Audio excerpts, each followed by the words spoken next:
Hi, this is Joseph. Today is Wednesday. It's July 13th. Today we had CPI, as you can see here on the chart. This is a 5-minute bar chart of the US 30. So the question I received this morning was from a prospective subscriber to the Trade Copier service, and he's looking to pass a funded challenge with one of the companies that we mentioned. And his question was, do I trade the news?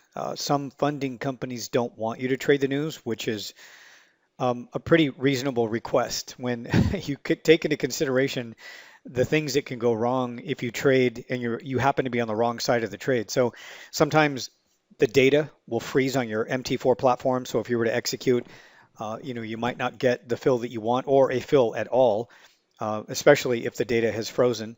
And then other times when there's so much activity, when you try to get out of the trade, sometimes the data will freeze and if you're looking at, let's say, TradingView side by side with your MT4 account, you may see that TradingView, the numbers and the data may still be moving, but you can't close out your position with your MT4 account. So a lot of things can happen if you trade the news. So the answer to the question, do I trade the news?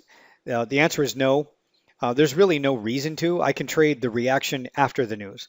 So that's usually the safest bet and the safest way to trade it. Now, I wait for very specific setups anyway.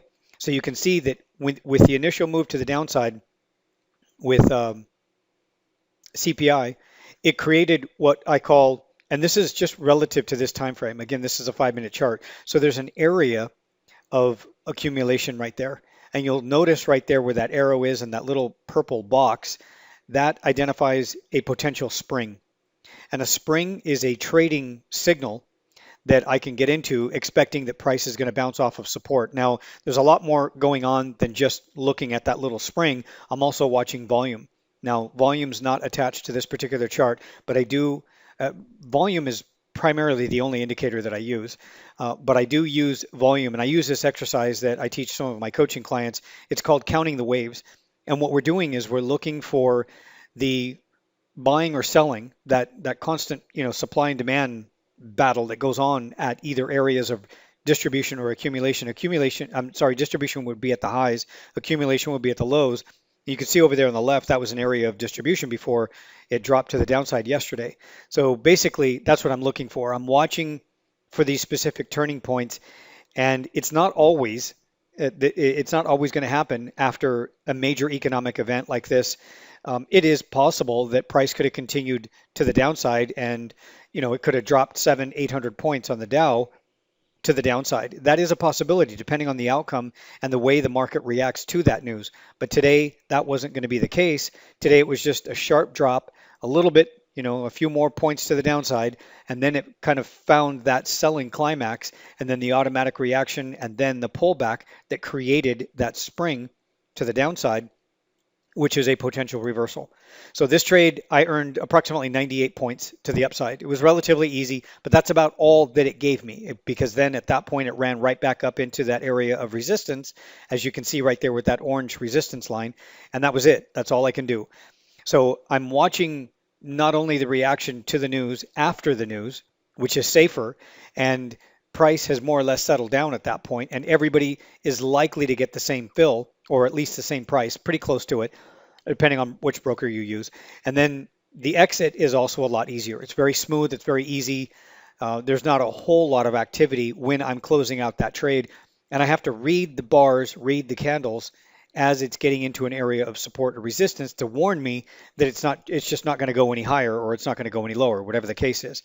So I manage each one of these positions. It's not a manual system that I'm using, or I'm sorry, an automatic system like a black box system that just fires off trades. I actually execute each one of these trades. I'm watching the behavior. I'm counting, as I mentioned, the waves. It's an exercise that I perform at support or resistance to identify turning points or reversals. And then I'm looking for that smart money move. It's where you can see the volume sort of stepping in when you have a selling climax and a reversal. And then again, it's just a matter of being realistic. Now, the last few weeks, we've seen the US 30 print smaller trading range days compared to what we saw, let's say, in April and in May.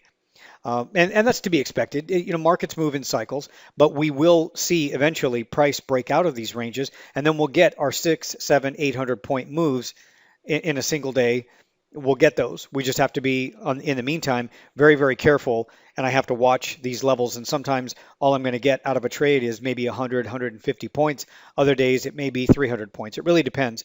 So I don't know if I'm going to get another trade. I don't know if it's going to be a good opportunity to short it at some time during the New York session, but I'll continue to watch it. And again, I'm very, very careful, very, very patient. I don't scalp in and out all day long, on a 1 minute chart just to try to grab a few points. I'm looking for the bigger moves. And again, safely trading after economic data. If you are still struggling, though, if you can't do this yourself, if you're trying to pass an evaluation to get a funded account with, whatever company, FTMO, Surge Trader, Lark Funding, these are a few of my favorites, my Forex funds. You can use my trade copier, and what the trade copier will do is it will copy all of my trading activity, and then it'll open and close the trade for you automatically for your funded account, whether you're going through the challenge and the evaluation process, or you've already received a funded account and you just want some assistance trading it.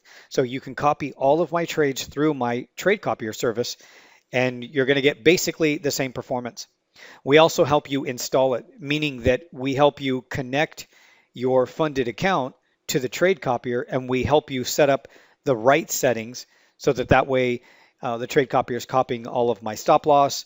And I adhere to all of the guidelines, especially the most conservative funding companies out there. I adhere to their guidelines to make sure that I don't go beyond a certain drawdown point for the day. I always make sure that I add or have a stop loss before I even click the buy or sell order.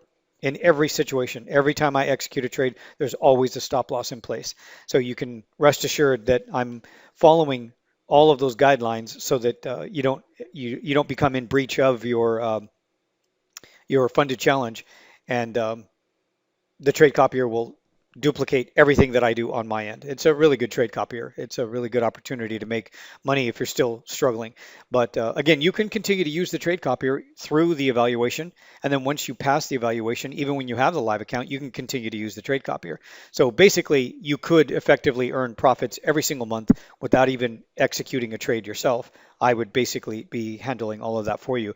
It's just, again, the trade copier copies all of my trades. So you can go to the sign up page on my website, and you can pick one of the packages, one of the monthly packages that you like, a 4 month, 8 month plan, and then we help you connect it with the use of TeamViewer. We can log onto your computer while you watch, and then we help you set it up, or we set it up for you while you watch.